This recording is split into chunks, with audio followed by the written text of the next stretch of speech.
Sedan bergegas masuk kamar lalu segera menghampiri Nasita yang meringkuk di kasur sambil memegangi perutnya. "Sayang, perutnya sakit. Kita ke dokter ya." Sedan tampak khawatir sekaligus panik melihat istrinya meringis kesakitan. "Sakit, Mas.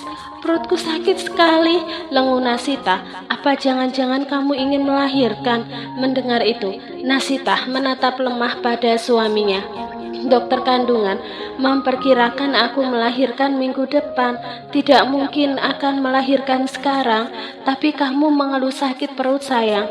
Atau begini saja, aku panggil dokter Feni. Dia dokter kepercayaan papa, oke?" Nasita hanya bisa mengangguk lemah.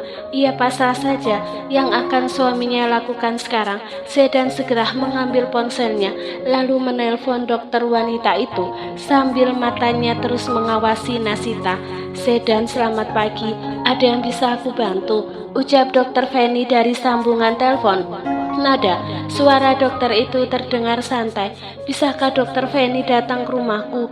"Tentu saja bisa. Memangnya siapa yang sakit?" "Istriku, dokter Feni. Dia mengeluh sakit di bagian perutnya dan saat ini dia sedang hamil besar." Sedan mencoba menjelaskannya dengan singkat. "Baiklah, aku akan segera ke sana, Sedan." Tidak begitu lama menunggu, dokter Feni sudah sampai di kediaman Sedan. Kedatangannya disambut ramah oleh para pelayan dan ia segera diantar ke kamar yang ditempati oleh Sedan dan Nasita. Saat masuk ke dalam kamar, ia melihat Sedan duduk di sisi ranjang sambil menenangkan Nasita. Wanita itu tampak meringis kesakitan. "Akhirnya dokter Feni datang juga," ucap Sedan yang begitu lega. Ia panas dingin dan sangat khawatir menemani istrinya yang kesakitan seperti ini. "Maaf jika membuatmu menunggu lama, Sedan. Sekarang biar aku periksa dulu." Dokter wanita itu segera berjalan ke sisi ranjang lalu meletakkan tas hitam yang berisi beberapa alat medis yang dibawa. "Apakah kamu bisa keluar sebentar, Sedan? Aku ingin memeriksa istrimu dan membutuhkan waktu berdua," pinta dokter tersebut. "Tentu saja, Dok. Aku akan menunggu di luar." Dokter Feni mengangguk kecil dan Sedan segera keluar dari kamar. Meskipun ada rasa berat, ia ingin sekali menemani istrinya, tapi ya sudahlah. Setelah Sedan keluar dari kamar dan tinggal Nasita di sana, Dokter Feni segera mengeluarkan alat medisnya, lalu mulai memeriksa Nasita. "Sebelumnya sudah pernah merasakan nyeri seperti ini selama kehamilan?" tanya Dokter Feni sambil tangannya bergerak di atas perut Nasita. "Sering, Dok, tapi kali ini sakitnya tidak biasa." "Oh, usia kandunganmu berapa?" 9 bulan. "Tapi dokter kandungan tempat saya periksa biasanya memperkirakan minggu depan saya akan melahirkan." Dokter Feni mengangguk kecil. Ia kembali melanjutkan pemeriksaan yang lebih intens dan Nasita tampak pasrah saja. Tapi perlahan rasa sakit yang ia rasakan perlahan mereda. "Dok, sekarang perut saya tidak sakit lagi," adu Nasita. "Benarkah? Sepertinya kamu hanya mengalami kontraksi palsu," balas Dokter Feni. Raut wajah Nasita sedikit bingung mendengar kata-kata asing yang dokter itu lontarkan, dan ia pun kurang paham tentang kehamilan meskipun sudah melahirkan anak pertama, karena sebelumnya ia tidak pernah merasakan hal ini. Bisa dibilang saat hamil Ehan dulu, ia diberikan kemudahan. Melihat wajah bingung Nasita, Dokter Feni mulai menjelaskan dengan rinci. Kontraksi palsu atau Braxton Hicks dapat terjadi hingga usia kehamilan 9 bulan. Kontraksi ini adalah cara tubuh mempersiapkan diri untuk persalinan, namun tidak selalu menandakan persalinan. Kontraksi Braxton Hicks biasanya terasa seperti kram ringan atau perut yang mengeras dan tidak menyebabkan pembukaan serviks. Jadi, apa kamu paham sekarang? Nasita manggut-manggut dengan penjelasan Dokter Feni. "Tapi, Dok, akan sulit membedakan kontraksi akan melahirkan dan kontraksi palsu untuk meredakannya." "Cukup mudah. Kontraksi palsu biasanya akan mereda sekitar 30 menitan, bahkan kurang dari itu. Sedangkan kontraksi tanda akan melahirkan lebih kuat dan menyakitkan, seperti kram menstruasi yang hebat. Durasinya juga semakin lama, biasanya 45-60 detik atau lebih, dan semakin teratur." Nasita kembali mengangguk. Dengan penjelasan tersebut, setidaknya saat tahu hal itu, ia bisa membedakannya karena ia tidak ingin merepotkan dan menghebohkan suaminya yang begitu menunggu-nunggu kelahiran anak kedua mereka setelah dirasa kondisi Nasita baik-baik saja. Dr. Fanny pamit keluar dari kamar dan di depan pintu kamar sudah ada Sedan yang menunggu. Dr. Fanny, bagaimana keadaan istriku? Sedan langsung melontarkan pertanyaan kala melihat dokter itu keluar dari kamar. Dr. Fanny tersenyum tipis. Kamu tenang saja, istrimu hanya kontraksi palsu dan sekarang dia tidak merasakan nyeri lagi. Raut wajah Sedan sekilas tampak kecewa, namun hatinya lega. Tidak terjadi apa-apa dengan kandungan istrinya. Aku kira istriku akan melahirkan. Sepertinya kamu tidak sabar sekali untuk kelahiran anakmu. Dr. Fanny terkekeh ringan. Suami manapun pasti akan tidak sabar menunggu kelahiran buah hatinya, termasuk aku. Apalagi saat kelahiran Ehan, ia tidak ada di samping Nasita, dan ia ingin di kehamilan Nasita yang kedua ini ada di samping istrinya. Yah, kamu benar Sedan, dan aku merasa kamu begitu berbeda semenjak menikah. Sikapmu sebagai seorang ayah begitu kental, ucap Dr. Fanny menyiratkan pujian. Ia sudah lama mengenal keluarga Lamuel dan sedikit mengenal sifat serta kelakuan buruk pria itu di masa lalu. Sedan hanya tersenyum tipis mendengar ucapan Dr. Fanny. Setelah beberapa saat berbincang dengan Dr. Fanny, ia segera masuk ke dalam kamar untuk melihat keadaan istrinya sekarang. Kamu baik-baik saja sayang. Sedan kembali duduk di bibir kasur, lalu tangannya terulur mengusap lembut puncak kepala Nasita. Nasita yang berbaring di kasur hanya tersenyum lemah. Saat ini kondisi tubuhnya begitu tak bertenaga dan ia tidak tahu penyebabnya, tapi sepertinya karena ia mengalami kontraksi palsu tadi begitu menyita tenaganya. Aku baik mas, hanya butuh istirahat saja. Aku ngantuk, ingin tidur lagi. Ya sudah kalau mau tidur lagi, tapi kamu tidak ingin sarapan pagi dulu sayang. Nasita menggeleng lemah. Tidak mas, aku tidak selera. Aku ingin tidur. Sedan menghela nafas pelan. Ia hanya bisa mengangguk, mengiyakan keinginan istrinya tanpa bisa memaksa. Dengan penuh perhatian ia menyelimuti tubuh Nasita. Siang ini aku akan ke perusahaan untuk mengurusi sesuatu. Tidak apa-apa jika aku tinggal sayang, tanya Sedan dengan nada yang menunjukkan kekhawatiran. Dengan mata yang terpejam, Nasita mengangguk dan tidak lama ia bersuara, Mas pergi saja, aku baik-baik saja. Di sini juga ada pelayan yang bisa membantuku, balas Nasita dengan nada yang menenangkan. Entah mengapa Sedan begitu ragu meninggalkan Nasita. Ia merasa takut jika sampai terjadi sesuatu pada Nasita, tapi melihat kondisi istrinya yang terlihat baik, ia sedikit tenang meninggalkannya. Aku akan segera pulang. Sedan mengecup kening Nasita dengan mesra. Pukul 2 siang, Sedan tengah memimpin rapat di ruang konferensi yang luas. Suasana ruangan serius dipenuhi oleh karyawan terpilih yang akan dikirim ke Singapura untuk melakukan pengawasan dan koordinasi proyek kerjasama baru mereka. Mata Sedan yang tajam mengamati setiap peserta rapat. Ia ingin memastikan semuanya siap dan memahami tanggung jawab mereka masing-masing. Seperti yang sudah kita bahas sebelumnya, Sedan memulai suaranya berwibawa. Proyek ini sangat penting bagi perusahaan kita.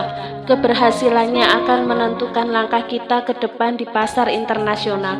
Ia menunjuk ke layar besar yang menampilkan slide presentasi berisi detail proyek. Para karyawan yang ada di ruangan itu mengangguk. Di sela-sela Sedan tengah menjelaskan tentang detail teknis proyek dan strategi yang akan diterapkan di Singapura. Tiba-tiba ponselnya berdering nyaring, memecah konsentrasi rapat. Ia segera mengambil ponselnya di atas meja dan langsung mengangkatnya saat tahu telepon dari rumah. Ada apa? Tanya Sedan sambil melirik ke arah karyawan yang masih memperhatikan dirinya.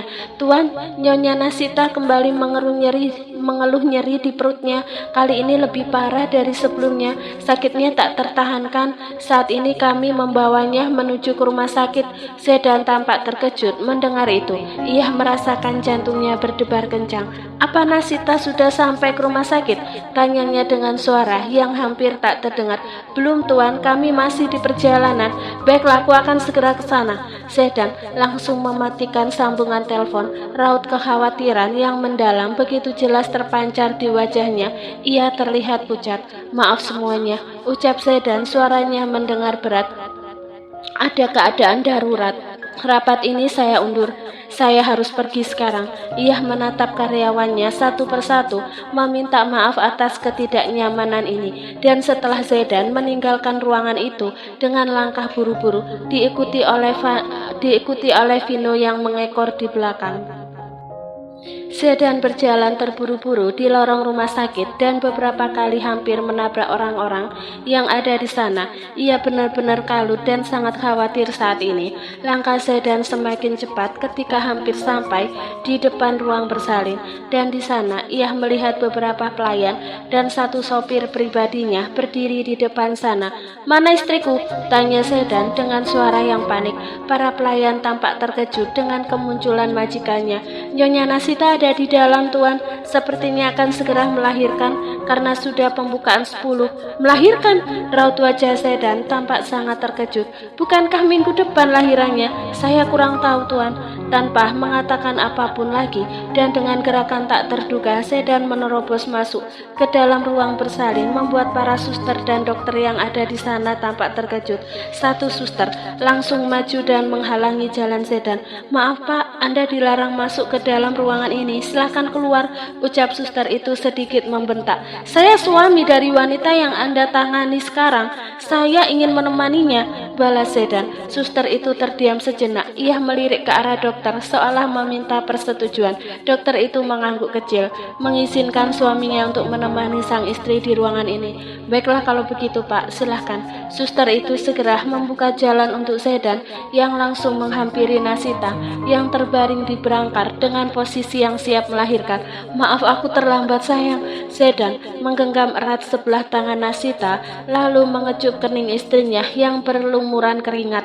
Wajah Nasita terlihat begitu pucat, semburat kesakitan tampak jelas terbingkai di wajahnya yang biasanya selalu berseri.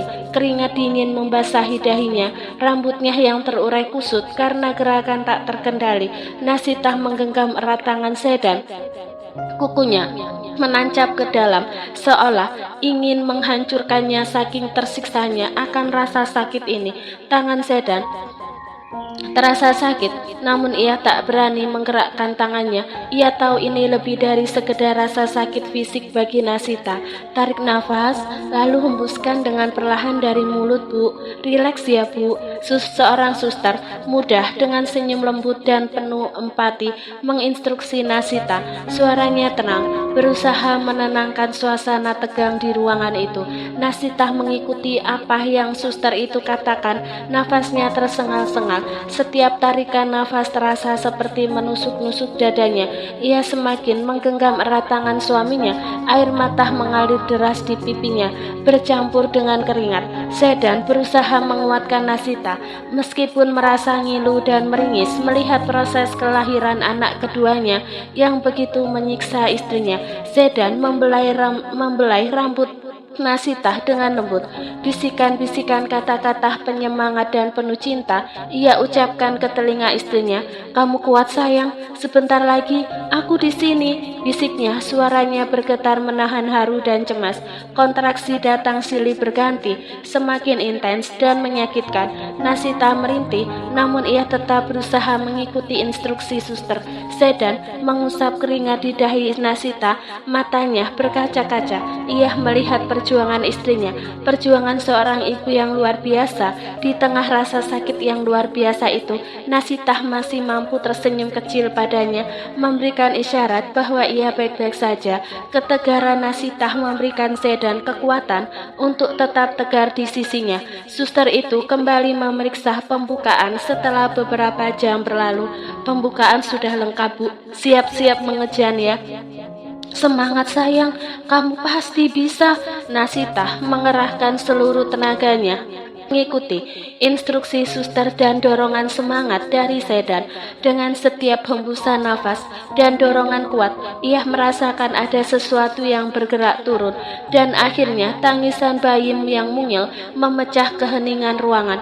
Tangisan yang menandakan berakhirnya perjuangan panjang dan awal dari sebuah kebahagiaan yang tak terhingga. Bagai roh dicabut dari tubuhnya, Nasita langsung lemas dan rasanya ingin memejamkan mata. Namun tangisan keras bayi kecil itu seolah membuat Nasita berusaha mempertahankan kesadarannya. Suster dengan lembut membungkus bayi perempuan mungil itu dalam selimut kecil berwarna biru muda, menghindari kontak yang terlalu kasar dengan kulit bayi yang halus. Rambut hitam halus mengelilingi wajah kecilnya yang masih memerah. Bayi itu masih terpejam, sesekali menggeliat kecil. Bayinya cantik sekali seperti ibunya, puji suster itu. Suaranya penuh kelembutan. Ia ikut bahagia dengan kelahiran bayi perempuan yang memiliki kulit putih bersih dan bibir mungil yang tampak merah merona. Ia meletakkan bayi itu dengan hati-hati di dada Nasita. Nafas Nasita masih terengah-engah, namun senyum lemah mengembang di wajahnya. Ia menatap bayi perempuannya dengan penuh kasih sayang. Jari-jarinya yang masih gemetar menyentuh pipi halus bayi itu. Air mata bahagia bercampur kelelahan membasahi pipinya. Ini adalah momen yang telah ia nantikan selama 9 bulan. Sedan tidak bisa menahan air matanya meleleh dari pelupuk mata. Bukan air mata sedih, melainkan air mata kebahagiaan yang begitu dalam. Seumur hidupnya ini adalah hal yang sangat membahagiakan sekali untuknya.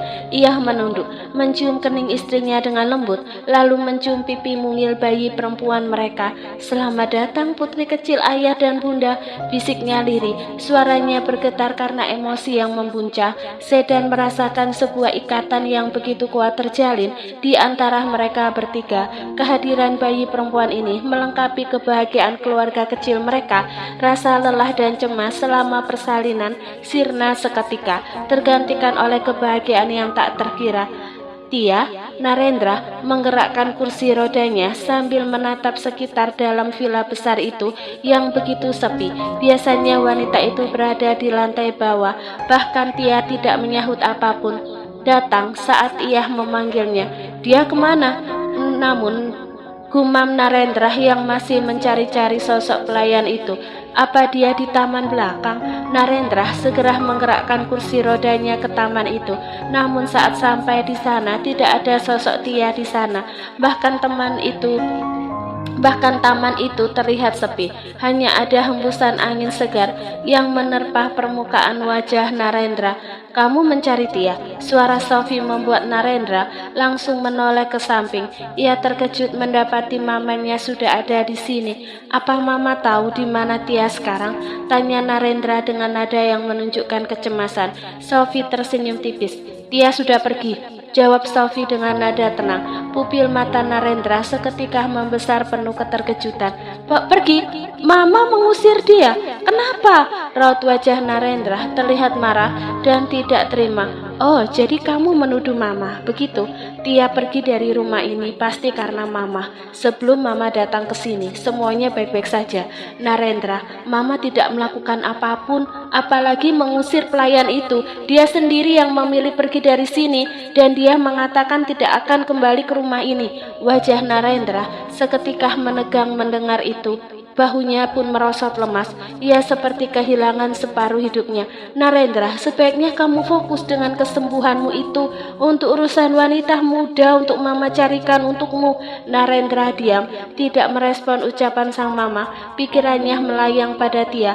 Jika tahu wanita itu akan pergi meninggalkannya, ia akan menahannya. Tapi Tia pergi begitu saja tanpa sepengetahuannya. Suara dering ponsel memecahkan keheningan. Sophie segera mengangkat panggilan telepon dari suaminya. "Sophie, aku membawa kabar bahagia." Suara Lukas terdengar bahagia di sambungan telepon. "Kabar bahagia apa, Mas?" tanya Sophie sambil melirik pada Narendra yang diam mematung.